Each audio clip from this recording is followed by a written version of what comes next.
Батыргазиев Альберт Ханбулатович, олимпийский чемпион по боксу.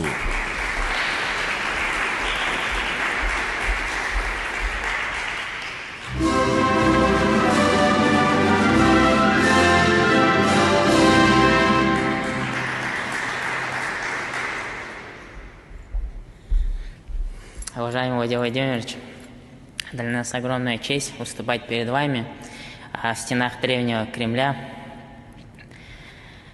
Выступая в Токио, мы выступали без триколора, на пьедестале не играл наш гимн, но я ни капельки не сомневаюсь, то, что мы доказали всему миру, стоя на пьедестале, какую страну мы представляем. И я не сомневаюсь в том, что каждый из людей, спортсменов, знали, какую мы могучую державу мы представляем. Я немного волнуюсь, первый раз такое, извините. Знаю, что вы занимаетесь спортом, посещаете залы. Хотел, Владимир Владимирович, пригласить вас на совместную тренировку к нам на любую из олимпийских баз.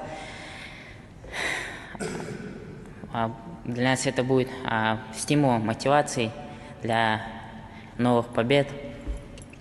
Хочу поблагодарить самых главных людей, это наших учителей, наших тренеров, наших родителей, нашу семью, в том, что без них не было бы и наших побед. Это наша общая победа. Очень много людей причастны, в том числе и наше государство. Владимир Владимирович, спасибо огромное, что вы уделяете должное внимание спорту.